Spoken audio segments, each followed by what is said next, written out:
Hello guys, may nahingi ng tulong sa akin. Nakaratay yung nakita ko lang siya nag-post siya sa akin ng message. Oo, totoo. Marami din naman tayong mga problema, di ba? Pag sobra, wala namang masama doon tumulong, di ba? Kahit konti, di ba? Dahil kung talaga hindi na pwede siyang magtrabaho. Pero di ba may mga problema rin tayo lang din ang nag-aano ng sarili natin, no? Kasi alam nyo, hindi porke nandito sa ibang bansa, maraming pera. Dito kapag di ka gumalaw, wala ka ibang hihinga ng tulong. Kundi sarili mo lang din. Kasi lahat dito, kumakayod. Tapos, hindi naman sila nag-aano, no? Kumakayod sila. Tapos, kulang pa rin sa mga pambayad dahil mahal ang ano dito. At saka lahat dito kailangan bayaran mo. Tax, lahat bayarin sa foruma, bayarin sa telepono. Alam nyo, minsan kulang pa ang sahod sa bayarin. Totoo yan. Kaya yung iba dumidiskarte ng 2 sigoto, 2 trabaho, ibig sabihin nun. Okay lang naman matumulong, basta sumusobra ang pera mo. Dahil sabi naman ganun marami tayong gobyerno dyan sa Pilipinas na pwedeng tumulong sa inyo.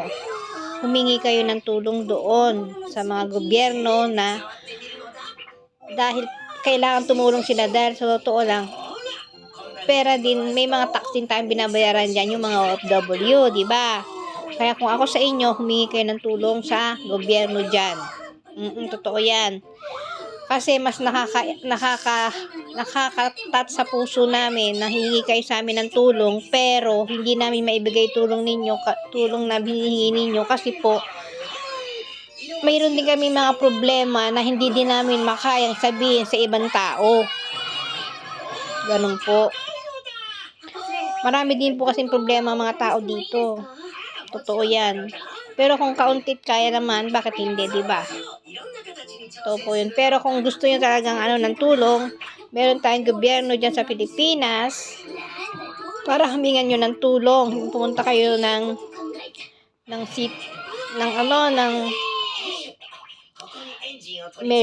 Office of the Mayor. Meron tayo dyang yan, yung mga nagbibigay ng tulong sa gobyerno, hingan nyo ng tulong yon. Totoo lang po. Hindi naman kayo mag-aano ng iba ng doon dahil alam nyo po ba, maraming naglalakad ng tulong sa mga ganyan. Dahil po, kailangan din nila talagang tumulong. Ganun po. Pagka ganyan po, may mga problemang ganyan, hingi kayo ng tulong sa gobyerno. Dahil meron din sila talagang pantulong dyan. Totoo po yun. God bless you. Pag-ingatan po tayo ni Lord. At huwag kayo mawala ng pag-asa. Totoo lang. Hanggat na may buhay, may pag-asa daw po. Diba? Totoo po yun. Kaya kung kayo hihingi ng tulong sa mga tulad namin na isa ring naghahanap din ng parang solusyon sa mga problema namin.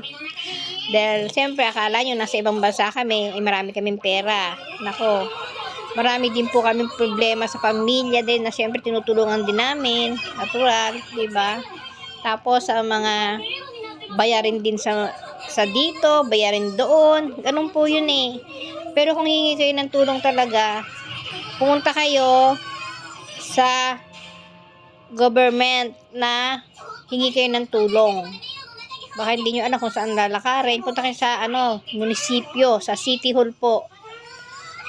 Doon kayo sa social welfare. Hingi kayo ng tulong doon. Doon kayo sa Office of the Mayor. Yan. Tapos punta kayo kay yung kay Tulpo, Erwin Tulpo. Yan. Punta kayo sa mga Tulpo, nagbibigay ng tulong yung mga yan.